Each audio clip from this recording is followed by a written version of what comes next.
아버지 감사합니다. 상하고 깨어진 우리를 이렇게 불러주셔서 말씀으로 치료하여 주시고 회복시켜 주시니 감사합니다. 주님, 우리가 이 시간에 주님 말씀을 들으며 우리에 있는 은근기와 가시를 제거하여 하나님이 원하시는 심령의 옥토로 바꿔지기를 원합니다. 주께서 함께하여 주시어서 말씀을 받을 때에 우리 마음을 주께서 성령으로 감동되게 하시고 그 말씀이 우리의 심령에 제대로 심겨지는 시간 될 수 있도록 함께하여 주시옵소서. 부족한 것 이 자리에 세우사니 함께하여 주시옵고 못난 것 감춰 주시어서 성령의 말씀의 능력만 나타나게 하시고 그 말씀이 떨어질 때에 우리의 마음을 때리며 상처난 우리의 심령을 치유하는 회복의 역사가 일어날 수 있도록 함께하여 주시옵소서. 감사드리옵고 예수님 이름으로 기도드리옵나이다. 아멘.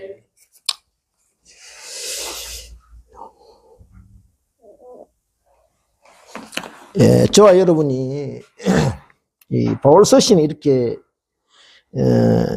읽어 내려가다 보면은 어김없이 등장하는 공통된 어떤 겉면 내용이 있는데요. 그것은 바울 자신이 섬겼던 교회 공동체 어디서든지 이 겉면의 말씀을 빠지지 않고 전하고 있습니다. 그것이 무엇인가 하면은 예수 그리스도 안에서 하나 되라는 그런 말씀입니다.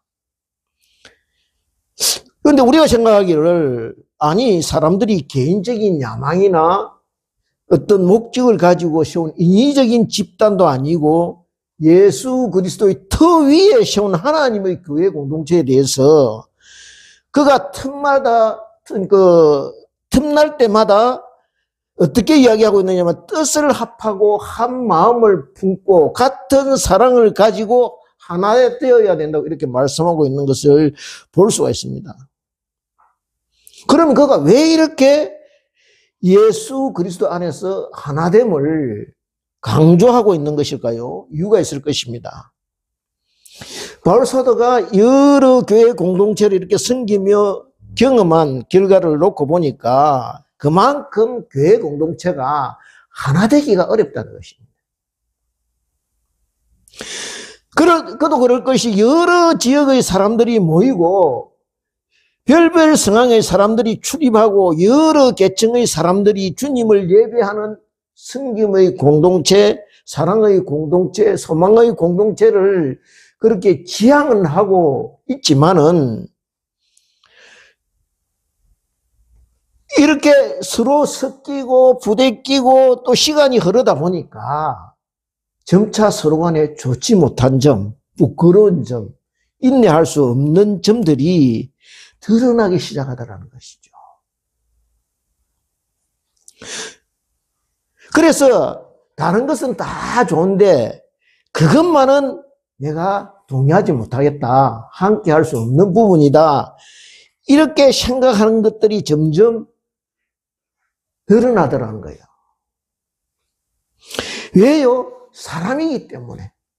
어쩔 수 없이 가지고 있는 죄의 본성 때문에 용납할 수 없는 그런 부분들이 보여지기 시작하다는 것입니다. 그래서 한마디 툭툭 던집니다. 그러면서 갈등이 깊어진다는 것입니다. 흔히요, 세상 사람들이 교회를 오해하는 부분이 있습니다.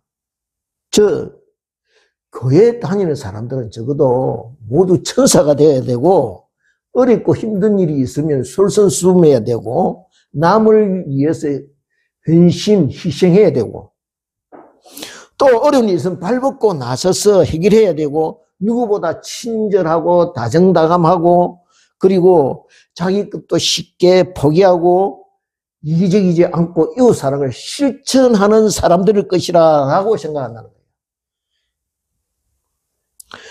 그런데 기대와 다르기 때문에 오늘날의 교회 밖의 사람들이 자꾸 기독교를 개독교라고 욕하고 폄하합니다. 의뢰 교회는 그래야 된다고 생각하는데 그 기대가 무너지니까 비난하고 욕하는 것입니다.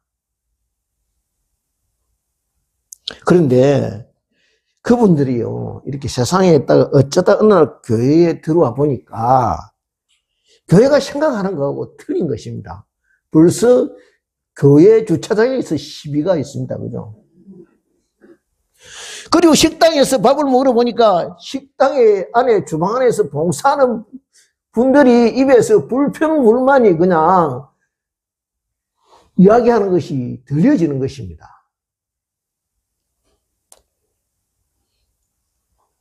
그래서 교회 밖이나 교회 안이나 별반 차이점이 보이지 않는다는 것입니다. 그런데 이런 문제가 오늘 이 시대, 오늘 교회에만 있나요? 아닙니다. 여기 보십시오. 벌써 2000년 전 빌립보 교회에도 똑같은 문제점이 있었다는 거예요.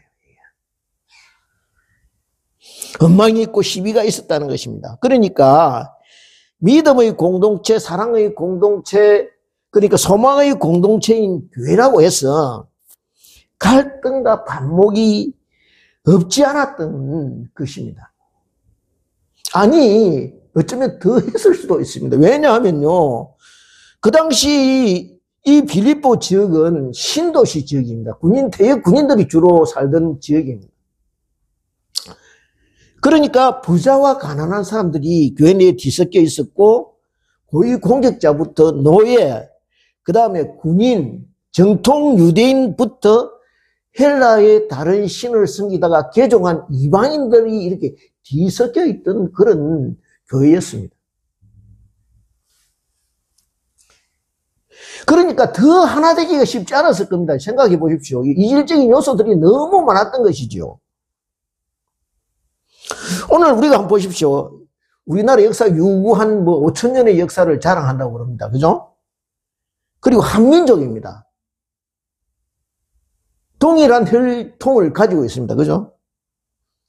그런데 한번 보십시오. 이념, 그 다음에 지역, 그 다음에 남녀, 빈부, 갈등이란 갈등의 요소는 다 갖추고 있습니다.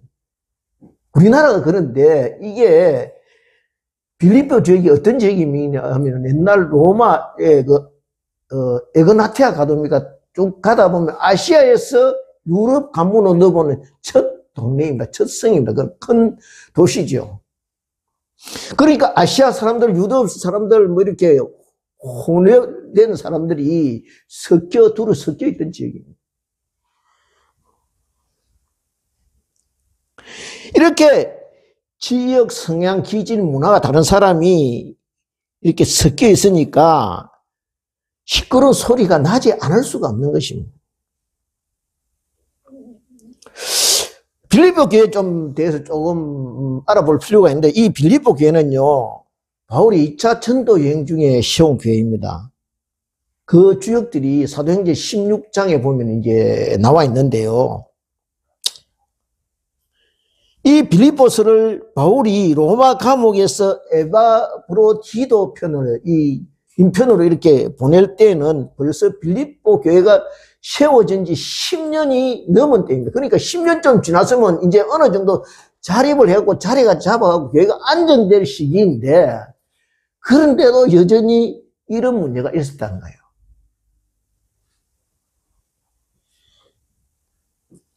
바울이 들으니까 바울을 괴롭히는 그 나쁜 소식이 있었는데, 그게 뭐냐 하면 교회가 하나 되지 못하고 서로 네가 옳니 내가 그러니 하고 편을 갈라져 있다는 것이죠. 그래서 그는 로마 옥장에서 간절한 마음으로 교회 내 지체들에게 사랑으로 서로 용납하여 하나가 될 것을 이렇게 건면하고 있는 것입니다. 그럼 다 같이 오늘 빌립보서 1장 27절 말씀 본문을 같이 합독하겠습니다. 빌립보서 1장 27절 같이 합독하겠습니다. 시작. 오직 너희는 그리스도의 복음에 합당하게 생활하라. 이는 내가 너희에게 가거나 떠나 있으나 너희가 한 마음으로 서서 한 뜻으로 복음의 신앙을 위하여 협력하는 것과. 여기에요. 뭐라고 되어 있습니까? 그리스도의 복음에 합당하게 생활해라. 근데 우리가 오직 되어 있습니다. 앞에 오직 다른 거 생각하지 말고 복음의 본질에 합당하게 생각합니다. 생활하는 거예요. 그러니까 우리가 생각해, 복음의 본질이 무엇입니까? 여러분, 복음의 본질이 뭐라고 생각하십니까? 그것은요, 예수 안에서 모두가 한 가족이 되는 것입니다. 심지어 사람을 살인하고요, 재물을 탈취한 강도까지 용서받고 예수 안으로 들어 같은 천국을 누리게 되는 것. 이것이 복음입니다. 그죠? 그래서 십자가에서 예수님께 너가 오늘 강도에게, 우편 강도에게 이야기, 너가 오늘 나와 함께 낙원에 있으리라고 말씀하시죠. 그러니까 이 화목을 위하여 주님 스스로가 화목 제물이 되셨다는 것입니다. 그렇게 유월절 어린 양이 되셔서 서로 불편한 관계에 있던 하나님과 사람 사이의 관계가 우선 회복되고 미움과 원망의 대상이었던 이웃과의 사이가 원상복구되는 것. 그것이 복음의 핵심이라는 거예요. 그런데 가만히 보니 다른 것도 아니고 주님의 피로 세운 교회가 오히려 복음을 위하여 일사불란하게 마음을 모아서 힘내게 되는데 그렇지 못하다는 것입니다. 당시 교회 밖의 상황은 어떠냐 하면 28절에 나와 있습니다. 28절을 같이 보겠습니다. 시작. 무슨 일에든지 대적하는 자들 때문에 두려워하지 아니하면 이 일을 고자 하니라. 이것이 그들에게는 멸망의 증거요 너희에게는 구원의 증거니 이는 하나님께로 더 나은 것이라. 이 보면은 우리가 앞에 나와 있지, 교회를 핍박하는 대적자들이 지금 밖에서 진을 치고 있고 교회 안에는 이단 세력이 준동하는 위기 상황 가운데 있다는 거예요. 그런데 이런 급박한 상황에서 이제 교회가 힘을 모아서 하나 되어도 모자랄 판인데 서로 삐그덕삐그덕하고 있다는 것이죠. 그러니까 바울이 마음이 여간 안타깝고 답답하지가 않는 것입니다. 그래서 그는 간절한 심정으로 그래 호소하고 있는 것입니다.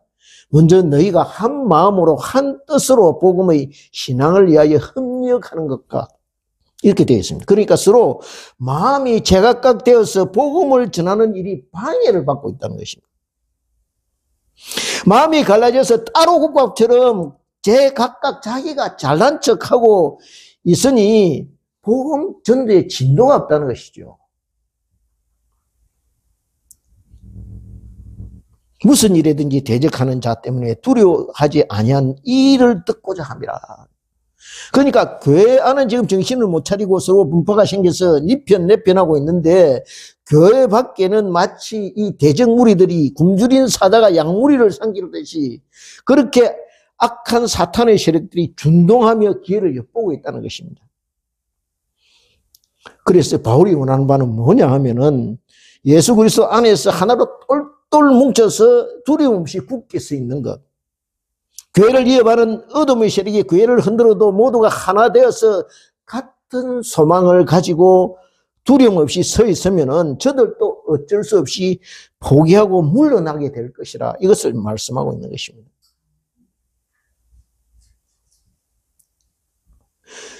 그뿐 아니라 이것이 성도가 구원받은 확실한 증거가 아니냐라고 말씀하고 있는 것입니다. 왜냐하면 악한 무리들이 생각하기를 도대체 예수가 무엇이길래 저 사람들 속에 무엇이 들어가 있길래 이런 엄청난 위협과 공격에도 꼼짝없이 믿음을 지키려 할까? 이제 뭐 저 속에 우리가 모르는 그 무엇이 있나 보다라고 인정하게 만들라는 것입니다. 사도행전 6장에 보면요, 대제사장과 이제 그 하속들이 사도들이 주님을 이제 전한다는, 예수 그리스도를 전한다는, 예수 이름을 전한다는 그것 때문에 잡아서 옥에 가둡니다. 그런데 주의 사자가 밤중에 옥문을 열고 풀어주죠. 그런데 그렇게 풀어주면서 무슨 말씀을 하시느냐 하면은 가서 집에 가지 말고 성전으로 들어가서 이 생명의 말씀을 전하라고 명령해요. 복음을 전하다가 잡혀왔는데 풀어주면서 다시 가서 전하라는 겁니다. 그죠? 그런데 사도들이 이 말씀을 듣고서 새벽에 바로 집으로 받아 안 가시지도 못하고 바로 그 길로 어디입니까? 성전으로 다시 들어갑니다. 그리고 그곳에서 복음을 전파합니다. 나중에요, 이 사도들을 이제 공회에 세우기 위해서 대제사장이 밑에 사람들한테 시킵니다. 야, 그 옥에 갇힌 사람들 끌어내와. 가보니까요, 옥문이 그대로 열리고 사람은 온데간데 없어졌어요. 야, 이 사람들 다 어디 갔나? 이게 하늘로 솟았나? 땅으로 꺼졌나? 이게 무슨 일이야 도대체? 그래서 알아봤더니, 아니, 옥에 가두었던 사람들이 지금 성전에서 예수님 전하고 있다는 겁니다. 그래서 다시 그 사람들 또 잡아서 이제 바로 공에 이렇게 공에 앞에 세웁니다. 그들이 추궁합니다. 야, 우리가 예수 전하라고, 예수 이름, 이 이름으로 전하라면 우리가 몇 번 말했어요. 그렇게 이제 위협을 하지요. 그러니까 베드로 요한이 뭐라고 말하니 이 말씀을 합니다. 사람보다 하나님께 순종하는 것이 마땅하니라. 이렇게. 우리가 사람 말 듣겠나 하나님 말 듣겠나 너희 생각해보라 이 말이죠.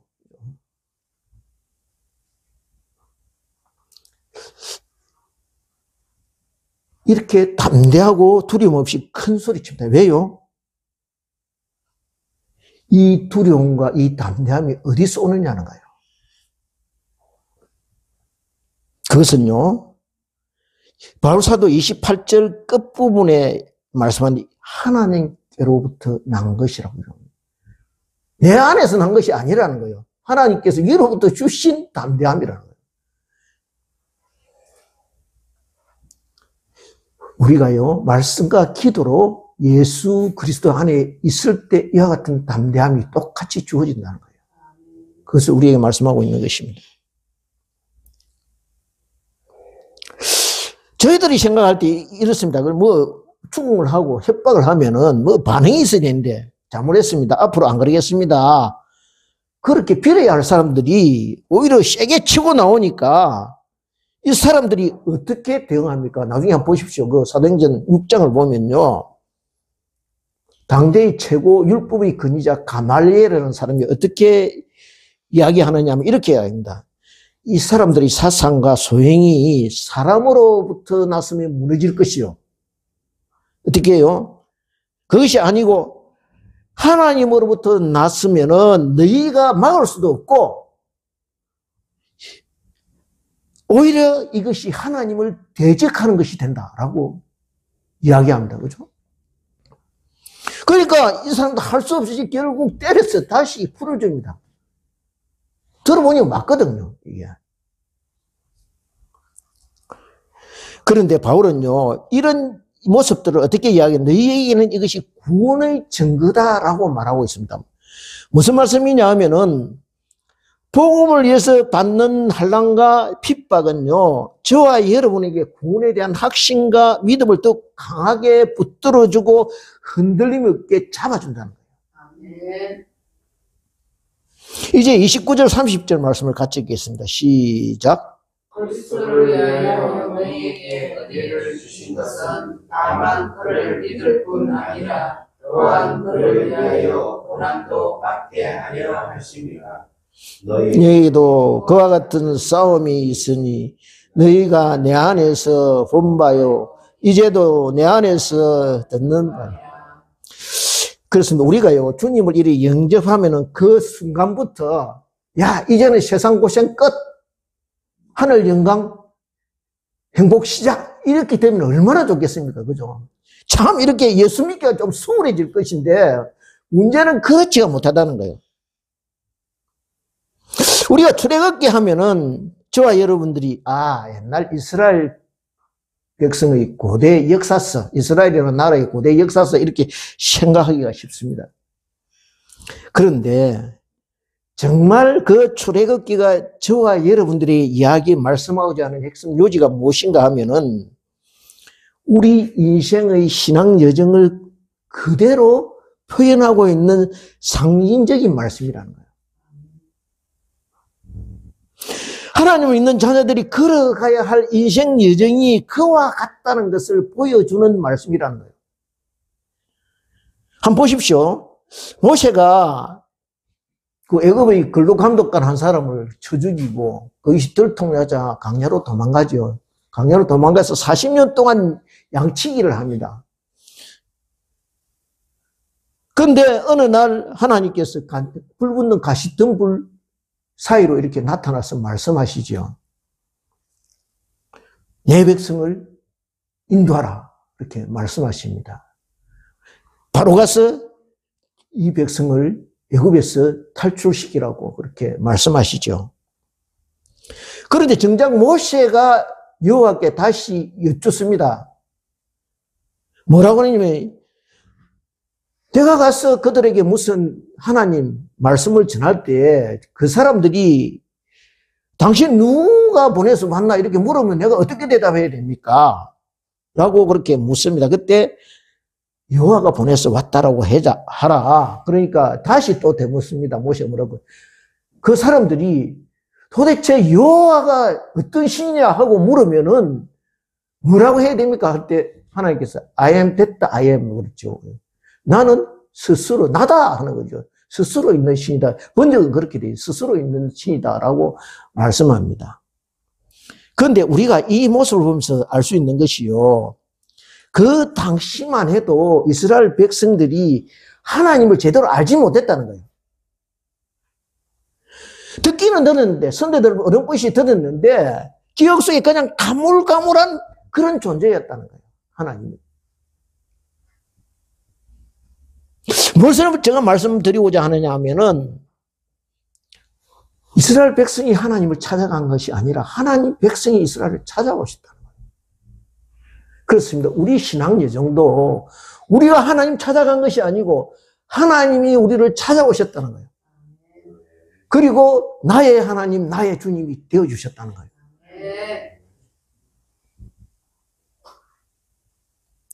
그 다음에 또 어떻게 합니까? 10가지 재앙을 통해서 자신의 존재를, 하나님의 존재를 드러내시고 최종적으로 유월절 어린 양의 피를 통해서 심판하게 하시고 애굽을 심판하게 하시고 그런데 그 심판을 자기 백성은 명쾌하시고 종살이하던 애굽을 탈출하게 하십니다. 그렇죠? 마찬가지로 십자가 보혈의 피로 우리를 구원하시고 구속하시고 죄악과 사망의 근시 아래 놓여있던 우리를 자유케 하시는 것입니다. 그런 다음 어떻게 하면 홍해를 건너서 광야로 들어가게 하시죠. 왜 광야로 들어가게 하십니까? 약속의 땅, 축복의 땅을 기업으로 얻게 하시려. 우리를 단련시키는 것입니다. 그죠? 마찬가지로 하나님께서 우리에게 주시는 기업이 있다는 거예요. 주시려고 하는 미리 예정된 약속의 땅이 있다는 거예요. 그걸 선물로 우리에게 주시기 위해서 이 땅에서 저와 여러분을 광야 같은 세상에서 훈련시키고 단련시킨다는 거예요. 왜냐하면 그 땅을 선물로 받아 가꾸고 경작할 수 있는 능력과 힘을 갖추기 위함입니다. 그런 다음 미리 점지해 준 땅으로 들어가게 하시는 것입니다. 그랬어요. 어떻게 해요? 마지막에 거기서 하나님 백성으로서 하나님만 섬기고 예배하며 하나님이 주신 복을 누리게 하시려는 것이죠. 그런데 문제는 이 강자가 만만하지가 않다는 것입니다. 모든 것이 아쉽고 부족한 곳입니다. 원망이 나오고 불평, 불만이 나올 수밖에 없는 환경입니다. 정갈과 불뱀이 있습니다. 그리고 물을 찾아 헤매야 되는 곳입니다. 살아가는데 꼭 필요한 것들 한 가지라도 해결할 수 있는 곳이 아니라는 거예요. 그래서 그 때문에 어떻게 해요? 하늘에 계신 하늘 아버지만 바라볼 수밖에 없도록 만든 곳이 광야라는 거예요. 하나님께서 그런 불모지로 왜 자기 백성을 끌고 가셨겠습니까? 다른 데 쳐다보지 말고 나 여호와만 바라보라는 것이죠. 그래야 길이 열리고 그래야 문제가 해결된다는 것입니다. 그것을 알아라는 것이죠. 깨달으라는 것입니다. 하지만 또한 강야에는요, 특별한 은혜가 있는 곳이라는 거예요. 여러분이 알다시피 불기둥과 구름기둥이 있습니다. 만나와 메추라기가 있다는 거예요. 고난이 그렇습니다. 고난 가운데 주시는 은혜가 있다는 거예요. 고난의 골짜기가 깊으면 깊을수록 그 골짜기 가운데 있는 은혜의 호수도 깊고 맑다는 거예요. 그렇습니다. 우리가 아는 믿음의 여정도 이와 마찬가지라는 거예요. 그래서 바울 사도는 고린도후서 1장 3절에서 6절 여기 있습니다. 한번 찾아보시기 바랍니다. 고린도후서 1장 3절에서 6절 285페이지. 다 같이 285페이지. 조금만 넘기면 됩니다. 285페이지.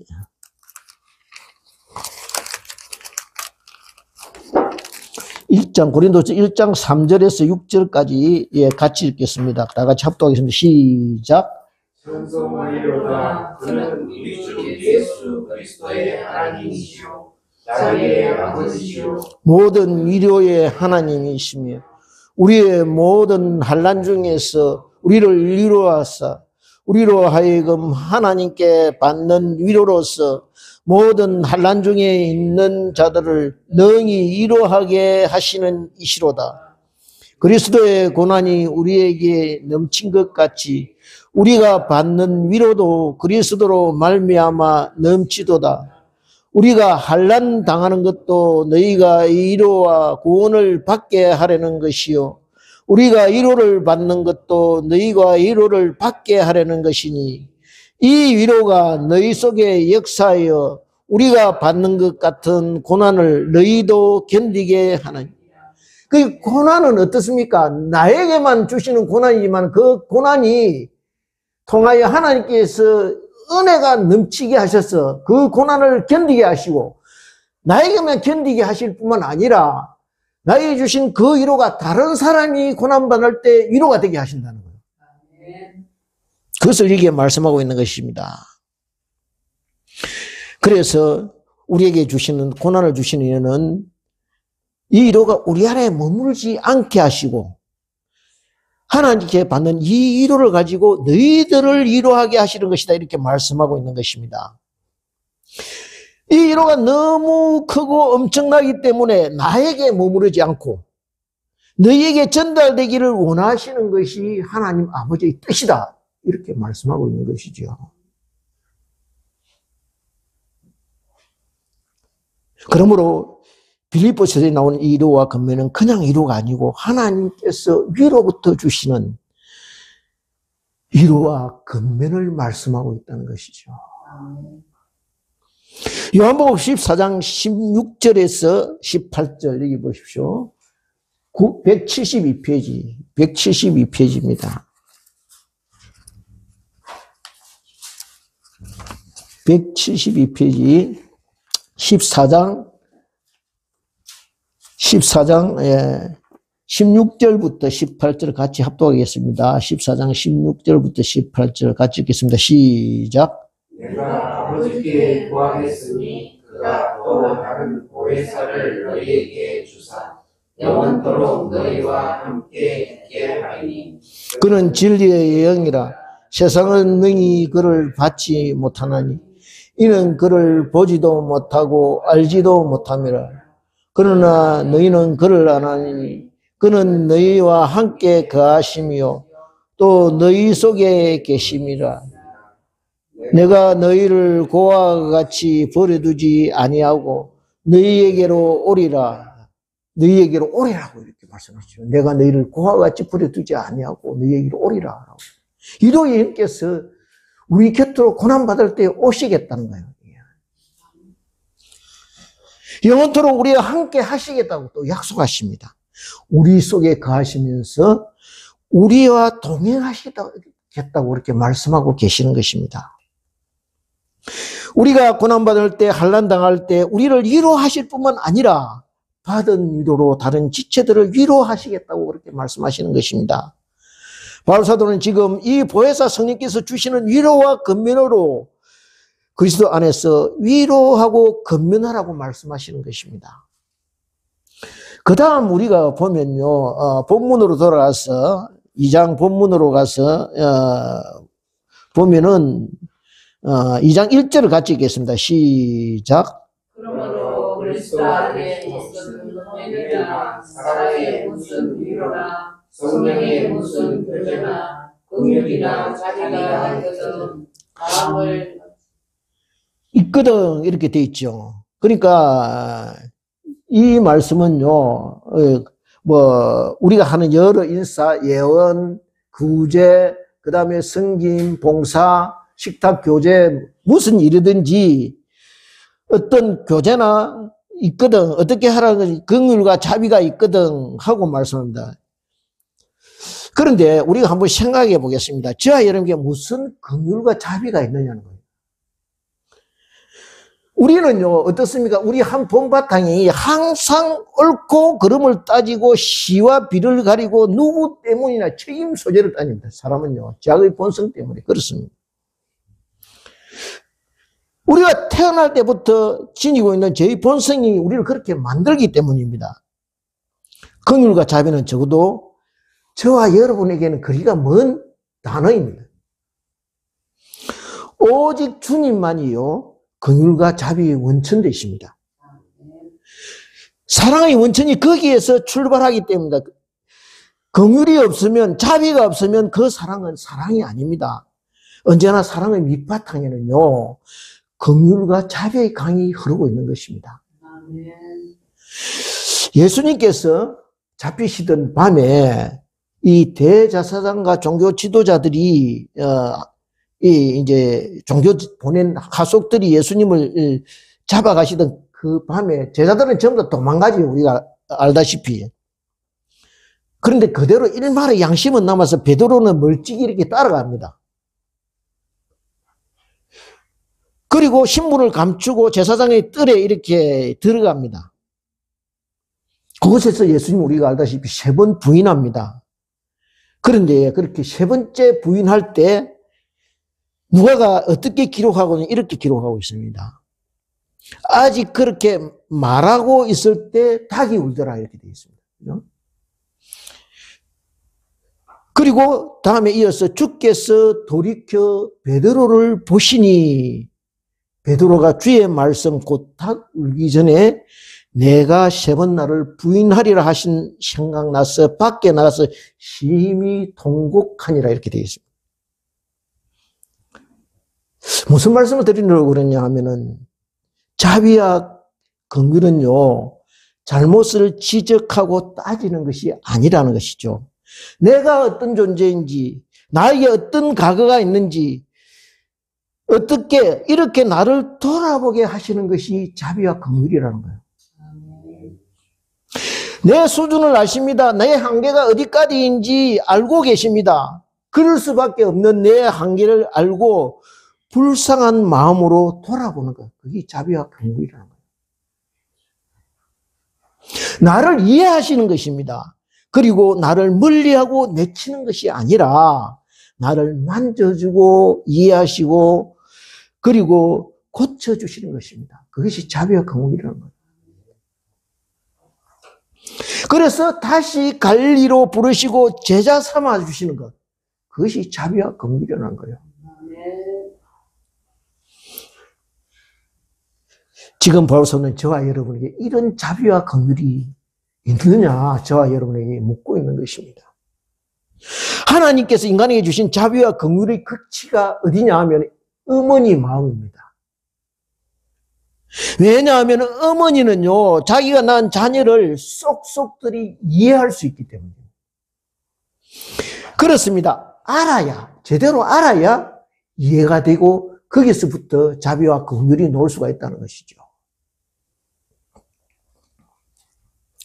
이제 빌립보서 3장 말씀으로 넘어가겠습니다. 3절을 같이 보겠습니다. 시작. 빌립보서 2장 3절 같이 읽겠습니다. 시작. 2장 3절 같이 읽겠습니다. 시작.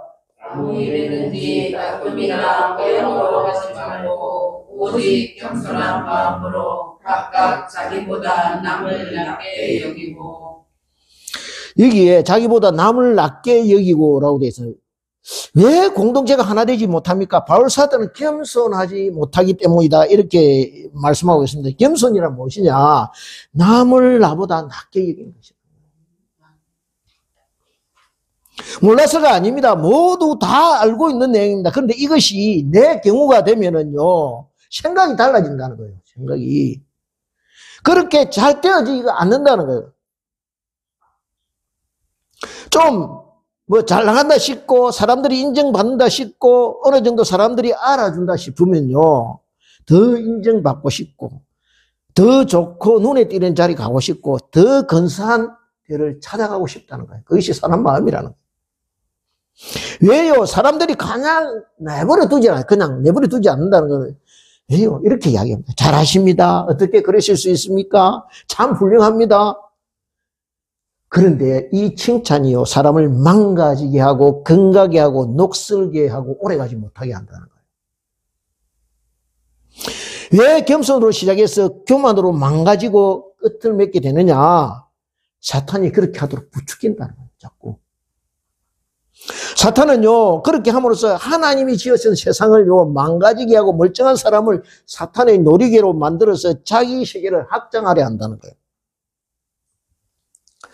우리가 세월호 사건이 터졌을 때 우리는 배 밑바닥에 평형수라는 것이 있다는 것을 알게 되었습니다. 그죠? 물을 채우는 평형수.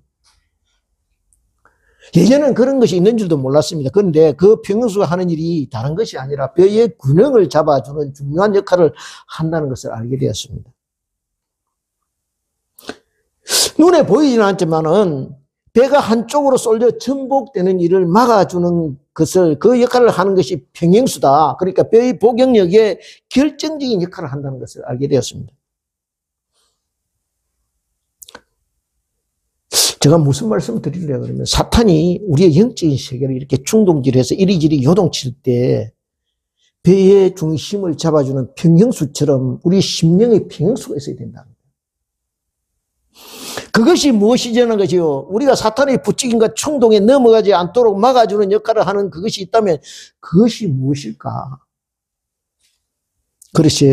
그래서 이 충동질에 놀아나지 않고 까불림 당하지 않을 수 있는 비결이 무엇일까? 여기에 남을 낮게 여기는 마음이라고 되어 있는데요. 그 다음에 자기 일을 돌볼 분들은 또한 각각 다른 사람의 일을 돌아봐 나의 기쁨을 충만하게 하라고 이렇게 되어 있는데, 그렇다면 그만큼 여유가 있어야 되고 조급하지 않아야 되고 넘쳐야 되고 자신만만해야 되고 이 충만해야 되는데 그것이 무엇일까? 다 같이 오늘 우리 범위는 넘지만 5절을 한번 보겠습니다. 시작. 5절을 같이 읽겠습니다. 시작.